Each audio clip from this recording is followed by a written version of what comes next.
تعلیم اردو رقیہ طارق کے سنگ کے ساتھ رقیہ طارق آپ کے سنگ سنگ اور ساتھ ساتھ میرے پیارے 12ویں جماعت کے بچوں. تیسرا شعر رہتا ہے نا، تو وہ آج کمپلیٹ کر لیتے ہیں. خواجہ میر درد غزل نمبر 2.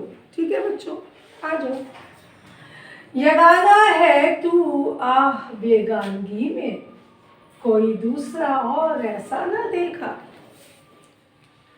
ہم بعض دفعہ کسی کو کہتے ہیں نا، تم اس چیز میں بڑا یکتا ہو، تمہارے جیسا کوئی نہیں ہے ایسا، تم یگانہ ہو، تم ہر ہزاروں میں سے تم ایک ہی ایسے ہو جو یہ کام کر سکتا ہے. اکثر ہم ایسے لوگوں کو کہتے ہیں نا جو ہماری سنتا نہیں ہے نا، تم میری نہیں سنو گے، تم بہت ہی ڈفرینٹ انسان ہو، بالکل یگانہ ہو، سب سے جدا ہو، سب سے الگ ہو، تمہارے جیسا یہ کام، یہ خراب کام کوئی کر ہی نہیں سکتا. ایسا ہم بولتے ہیں نا. یہاں پر بھی خواجہ میر درد کچھ ایسا ہی کہہ رہے ہیں اپنے محبوب کو. وہ کہہ رہے ہیں یگانہ ہے تو آہ بیگانگی میں، اے میرے محبوب، اے میرے پیارے محبوب، تم جو مجھ سے بے التفاتی کرتے ہو، تم جو مجھ سے بیگانہ بیگانہ رہتے ہو، اس عمل میں تم سب سے یگانہ ہو. تمہارے جیسا کوئی ہو ہی نہیں سکتا، تم سب سے یگانہ ہو، تم سب سے لاسانی ہو، تمہارے جیسا کوئی بھی نہیں ہے. تم سب سے جدا ہو، سب سے ڈفرینٹ ہو.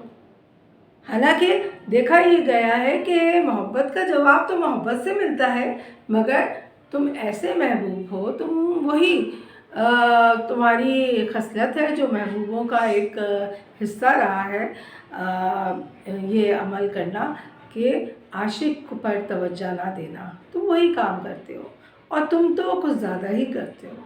ٹھیک ہے، تم لاسانی ہو، یگانہ ہو، سب سے جدا ہو، بیگانگی میں. ٹھیک ہے، کوئی دوسرا اور ایسا نہ دیکھا.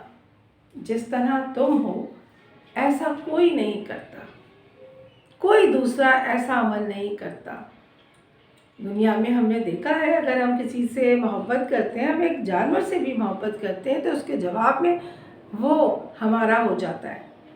ٹھیک ہے نا. ایک چھوٹا سا معصوم سا بکری کا بچہ بھی اگر پالتے ہیں تو ہم دیکھتے ہیں کہ وہ ہمارا ہو جاتا ہے، وہ ہمارے اشاروں پہ چلتا ہے. ٹھیک ہے، وہ محبت کا جواب محبت سے دے رہا ہوتا ہے. مگر تم کیسے ہو؟ تمہارے جیسا تو کوئی ہے ہی نہیں. تم تو محبت کا جواب محبت سے دیتے ہی نہیں ہو. تم سب سے یگانہ ہو، سب سے الگ ہو. ٹھیک ہے، آپ کو معلوم ہے، یہ تھوڑا سا میں نے سمجھا دیا آپ کو معلوم ہے. پہلے آپ حوالہ لکھو گے، پھر مصنف کا تعارف لکھو گے، اور پھر اچھا رہتا ہے اگر آپ ایک اور ہیڈنگ کا اضافہ کرو. جتنی ہیڈنگ اتنے امپریشن. ٹھیک ہے، مرکزی خیال کی بھی اگر آپ ہیڈنگ ڈال دو شعر کے تو وہ بھی بڑا اچھا تاثر دیتا ہے.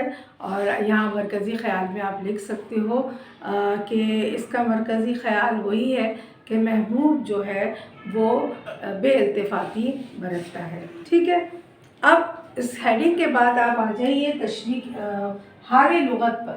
حال لغت کیا ہوتا ہے؟ الفاظ کے معنی، مشکل الفاظ کے معنی. تو آپ یہ لکھ دیجیے گا. یگانہ کا مطلب ہے لاسانی، جس کے جیسا کوئی نہ ہو.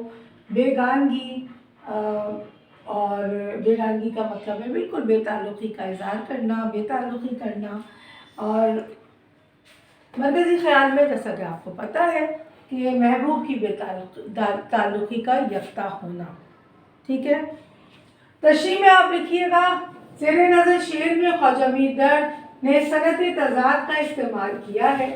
یگانہ بیگانہ دونوں لفظ کا استعمال کیا ہے نا، یہ ایک دوسرے کی کیا ہے؟ ضد ہے. یگانہ بیگانہ کا استعمال کر کے شعر کو انوکھا رنگ دینے کے ساتھ ساتھ محبوب کی حقیقت کو بھی واضح کیا ہے، حقیقت بھی ظاہر کی ہے. اس شعر میں شاعر خواجہ میر درد فرماتے ہیں کہ میرا محبوب مجھ سے لا تعلقی، بے التفاتی، بے گانگی ظاہر کرنے میں سب سے الگ ہے، ایک ہے، اس جیسا کوئی نہیں. اس جیسا کوئی دوسرا میں نے اپنی زندگی میں آج تک نہیں دیکھا، جو میری محبت کا جواب محبت سے دینے کے بجائے مجھ سے بے تعلقی کا اظہار کرتے ہوئے مجھے مایوسی سے دوچار کرتا ہے۔ تو یہ اس طرح آپ تشریح لکھیے گا، اور مماثل شعر جیسا اس سے مطابقت رکھتا ہوا آپ کو جو بھی نظر آتا ہے، جو آپ لوگ بہت اچھے اچھے شاعروں کو پڑھتے ہیں، اس میں سے اگر جو اس کے ساتھ مماثل لگتا ہے آپ وہ شعر بھی ڈال سکتے ہیں۔ یہ ایک شعر ہے: مایوس ہو چکے ہیں محبت میں اس قدر، ہم سے پیش آتے ہیں وہ بیگانگی کے ساتھ۔ اس کے ساتھ ہی رقیہ طارق کو اجازت دیجیے، انشاءاللہ اگلے شعر کے ساتھ حاضر ہوتی ہوں۔ اللہ حافظ۔